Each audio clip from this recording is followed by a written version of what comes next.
Light Greatswords, the most unique weapon class in Elden Ring, with a beautifully designed moveset that flows into itself for devastating combos, but few people really know the depth of how intricate this weapon really is.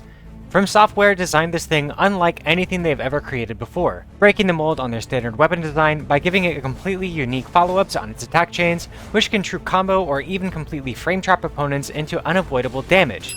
On top of all that, they even give it unique parameters on its frame data that completely change how the weapon is played. But not only is it incredibly stylish, it's also incredibly strong. So strong, in fact, that it was recently banned from online tournaments. Meanwhile, other key threats like Starfists, Shamshir, and Thrusting Swords continue to reign supreme. So I set out with a goal of trying to find out what makes light greatswords so oppressive that they deserve to be banned from tournaments altogether. Hi, my name's Rust. I'm a Soulsborne content creator with an emphasis on PvP, and with the anticipated release of the Tarnished Edition, a new member of the LGS weapon class is going to be added. So now seems like a better time than ever to teach you all about the unique properties that make the LGS such an incredible weapon class and how you can use it. Be sure to like and subscribe, and let me know in the comments if you found this information helpful to you at all, or if you're just more confused than ever.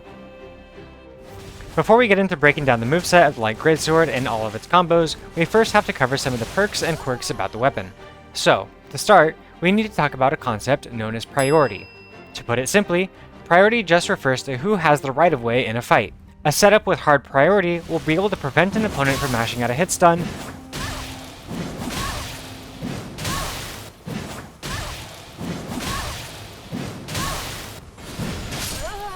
whereas a setup with weak priority will have little to no way to keep an opponent from freely mashing into them, even if they won the initial interaction. There's three things that determine a weapon's priority: its poise damage, its hit stun level, and its recovery speed. Setups with hard priority are things like Halberd Off-Axe, which uses a level 2 hit stun from the Halberd and keeps the opponent stunned long enough that it can get comboed into the Off-Axe, which has a short enough recovery to let you follow back up into the Halberd again, allowing the user to have hard prio against anyone who tries to mash out. This setup has high poise damage and always breaks max poise between each of the hits of the combo, whereas a low priority setup would be something like a Thrusting Sword, which only deals level 1 hit stun on the R1s and only 70 poise damage on the follow-up swings. So, as long as the opponent has over 70 poise, then it's never safe for a Thrusting Sword user to go for follow-up swings without risking a trade. In this case, the Thrusting Sword has low priority, due to the low poise damage on the follow-up swings, the low hit stun level, and the recovery not being short enough to be able to get away before the opponent can land the hit.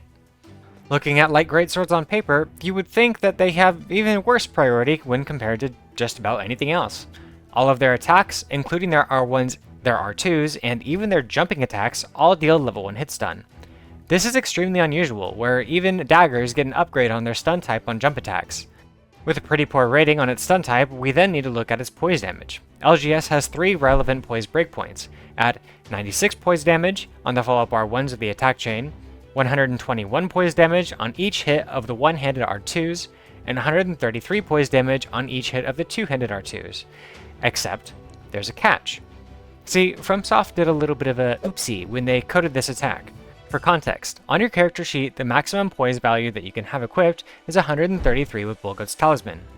So, they gave the R2s 133.1 poise damage on each of the hits of the two-handed R2, so that in theory, both hits would be able to break max poise. Except, it doesn't quite work that way. Technically, max poise with Bullgoat's Talisman is actually 133.3, despite what the tooltip says. And if you use the attack against someone with max poise, then you'll very clearly see that FromSoftware does not test their own game.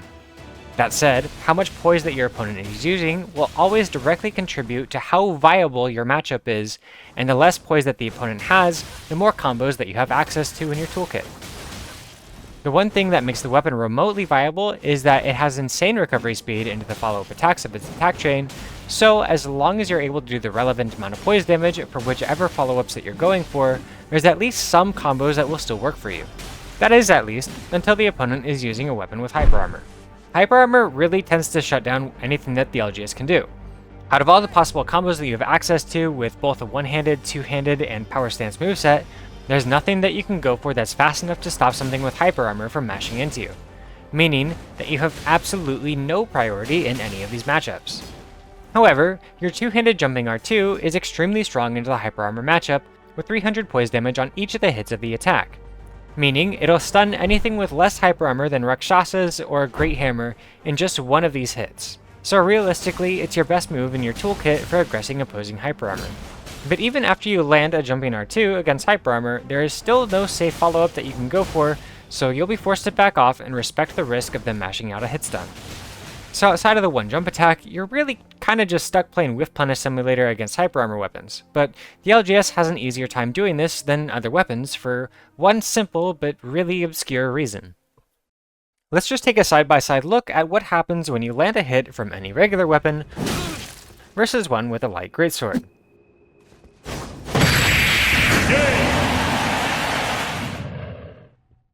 In the example with the light greatsword, the opponent is pushed back several feet, keeping them just at the edge of its range.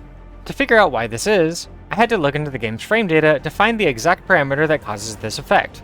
In short, the standing and running attacks of the light greatsword all come with a unique physics calculation for pushback, where most weapons have a knockback value of 0.9 to 1.0 meters, and the R2s of LGS can push back for a value of 3.1 meters. This is extremely beneficial to your use of the weapon because it can cause a pushback to knock away players, particularly those that want to mash out a hit stun, like hyper armor users, and easily outspace their attempt to mash. The pushback of the LGS allows you to use just regular sprinting to stay out of range of their attempts to mash.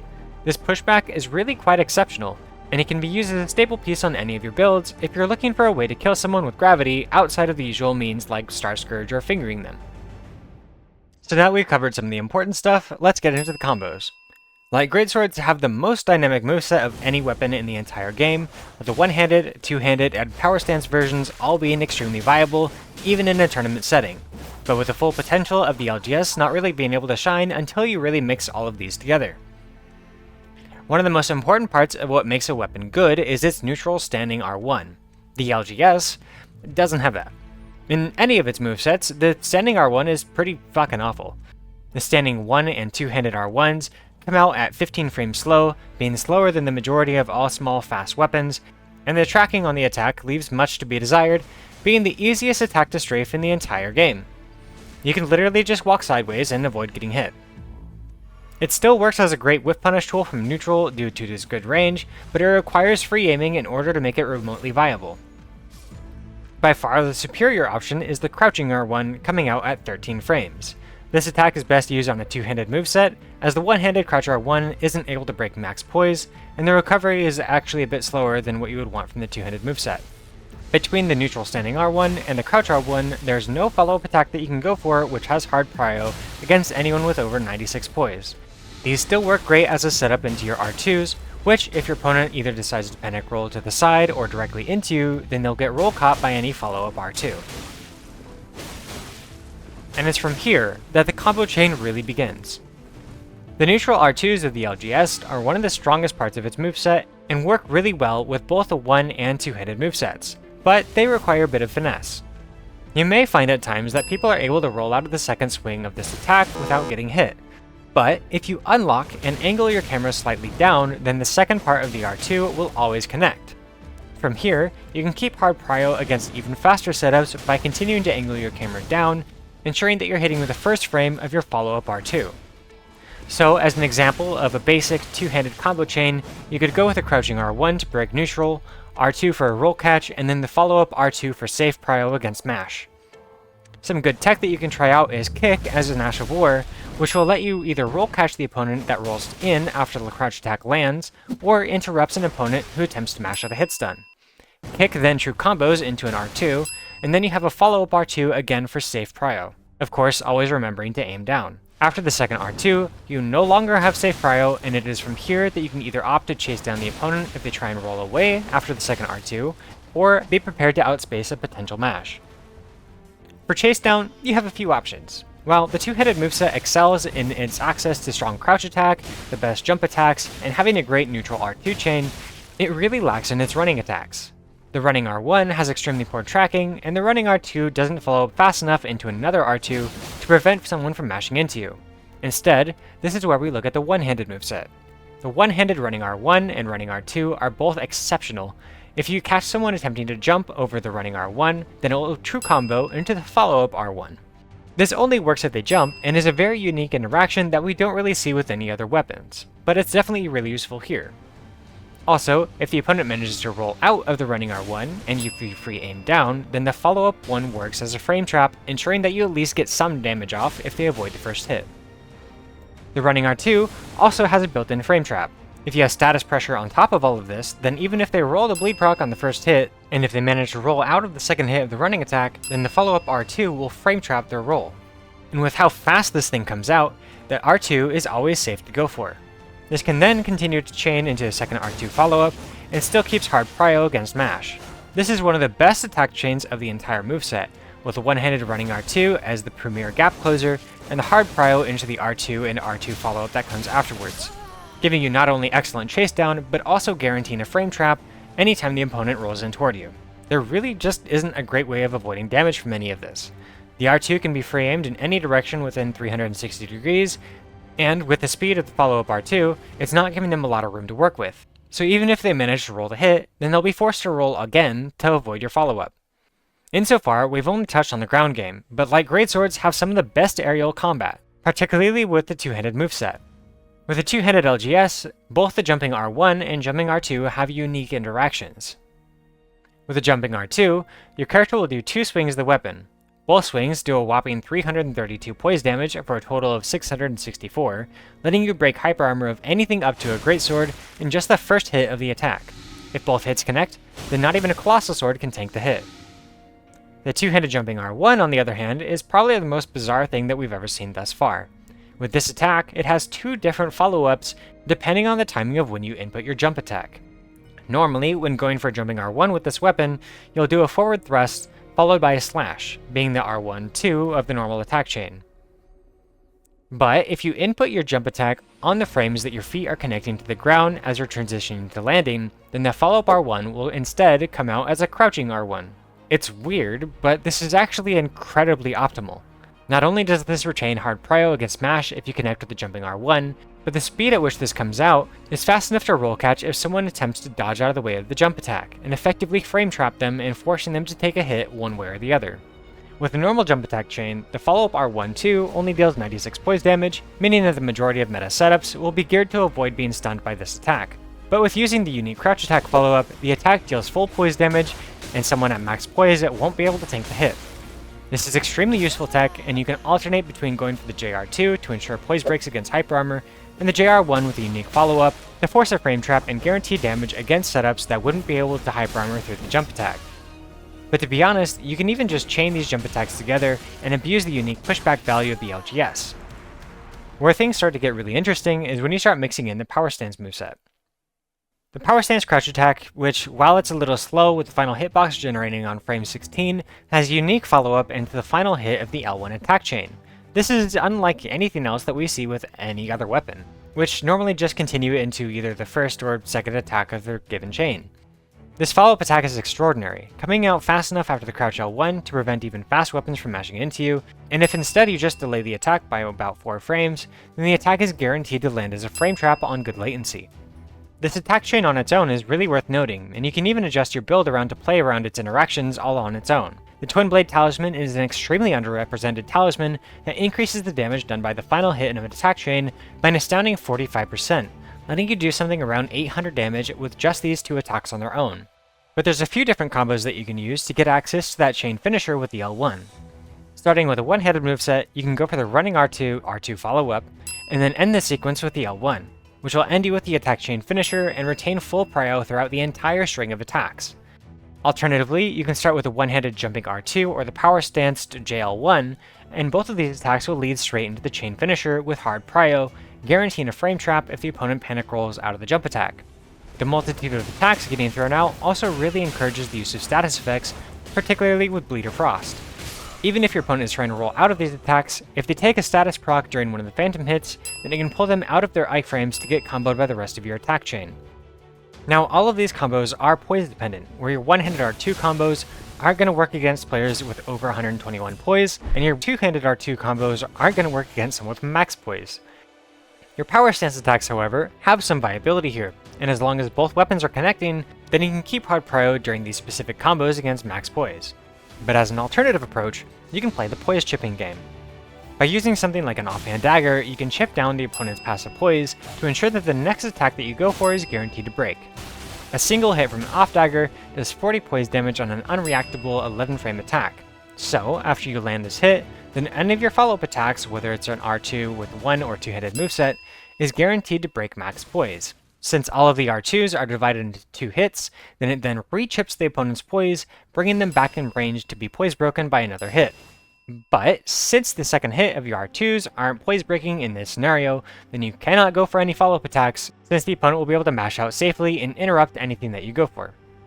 But it's often worth going for that risk if it means that you can squeeze in an extra off-dagger hit to re-chip the opponent's poise, since it will set you back up for the next interaction. But poise counting is kind of a whole thing and really complicated, so if you want to know more about it, then I'd recommend that you check out my video that covers poise counting in more detail. In terms of Ashes of War, there's really a few options that you can go with, the least notable being the exclusive Ash given to light greatswords being Wing Stance. The L2-R1 string can be decently effective, being able to break max poise and being easily chainable to prevent hyper armor weapons from mashing out a hit stun, but the L2-R2 is an utter disappointment. Something weird happens with this attack where the motion will only send you as far as the opponent was positioned when you initiated the attack, and if they move away from you at all, then it'll just fall short. Unless you unlock. If you use the L2-R2 while unlocked, then you'll go the full distance, so what I'd recommend is unlocking initially and then locking on as you're lunging at the target to make sure that the tracking is sending you in the right direction while getting the full range of the attack. But honestly, it's just kind of pretty shit. Sword Dance and Spinning Slash, as with most weapons, are probably your best options, but uniquely, Spinning Slash is bugged on the LGS. And in a patch prior to when the DLC released, the poise damage of Spinning Slash was significantly reduced, so the second hit is able to be tanked with 123 poise. But the LGS didn't see the effects of this nerf, and it retains the full poise damage that it had prior to when the DLC released.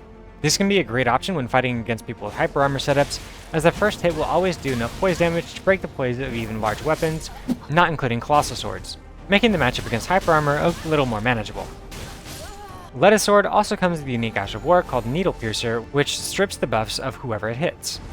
So if you're fighting someone who's buffed up to the gills with all the various consumables, you can strip them off with a click of a button.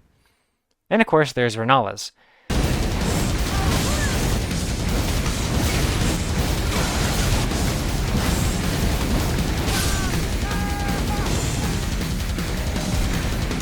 I hate this shit. It's so goddamn annoying. The L2-R1 is basically Giga Moonveil, and just sends out a flurry of Moonveil beams that either have to be jumped or strafed in order to dodge them, and if you get hit by one, then you're getting hit by 3 more. The L2-R2, aka Giga Bullshit, is just as infuriating, creating a vortex of flames around the user that spawn even if you interrupt the cast. The full thing will combo you if you get hit by it, and there's a little aftershock with the fire afterwards, and if you get hit by one of them, then it'll combo into the neutral R1 of Renala's Twinblades. So getting hit by it sucks, but I can't lie, it's pretty satisfying when you use it yourself. This weapon has some of the best damage on a pure dex build with min stats for the weapon, and if you want a little bit more damage out of the Ashes of War, then you can aim to either max out your int or faith instead. But my highest recommendation if you wanted to spec for this weapon is actually to go with a max int build with min faith and dex, and instead of using the paired moveset, just use the magic infused Milady with an offhand. The paired moveset of Renala's is pretty unique with some different follow-ups, but these are generally worse in most cases when compared to the actual power stance moveset. Additionally, unlike every other paired weapon, the L1 is actual dogshit, and instead of giving you access to a guard, it gives you an offhand straight sword attack moveset for some reason, except it only does like half the normal poise damage of a regular straight sword, which is already really low, and it's basically just fundamentally unusable. Like, there's nothing good about it. But probably my favorite Ash of War out of all of these would have to be Kick. Now, it might sound a little absurd, but Kick actually has a true combo into the R2 of the LGS, and it can keep priority after landing a hit against some of the more oppressive setups in the meta. Just when neutral with something like a Crouch R1, go for Kick, and then follow straight up into your R2 chain for hard priority against Mash. It's super underrated, and something that I highly recommend that you try for yourself. With all this versatility, sometimes it's hard to think about how you just want to start things out. LGS is a very complicated weapon with a lot of versatility, and learning how to effectively use the totality of its moveset takes a lot of practice. But when you start to get it down and weave it all together with the different movesets, making effective use of different strengths of the weapon that it provides, it becomes extremely threatening and fun to use. I still have my doubts about whether or not it should be banned from competitive play. It's extremely strong with a ton of different combos that will either true combo you, frame trap, or roll catch your opponents, while being able to threaten a hard priority against MASH. But it has some very distinct weaknesses that keep the weapon in check, and really limit just how threatening it really is. With the poor standing R1s and poor tracking, it's extremely limited if it loses neutral. With its low hitstun level, it gets completely shut down by size and even just basic super armor that you get from most jump attacks. Not to mention just how restricted the weapon becomes when fighting against max poise. One thing that I could see as an argument in favor of the ban is that it centralizes the meta and encourages the use of max poise in order to avoid getting frame trapped to death. But anytime that you ban something or put in some restriction, then something will always come in to take its place. So, even if you ban it, all that means is that the meta will be further centralized around the 3 or 4 setups that already overrun the comp scene. But honestly, I couldn't really care one way or the other what decision is made on its ban status. I'm just here to teach you all about how the weapon works, what makes it strong, and where it could be better. And if you're going to have an opinion about it, then at least it's an informed opinion. And at least at the time of recording, we still don't know exactly what to expect with the new LGS that's being released with the Tarnished Edition, but if there's anything new and interesting that comes with it, then I'll be likely doing a video that covers it. And of course, I just want to say a huge thank you to Frosty, who spent so much time with me helping me learn the ins and outs of the weapon. Frosty is a competitive player who has several tournament wins under his belt, namely one with the LGS itself. But with that, be sure to like and subscribe, and I'll catch you in the next one.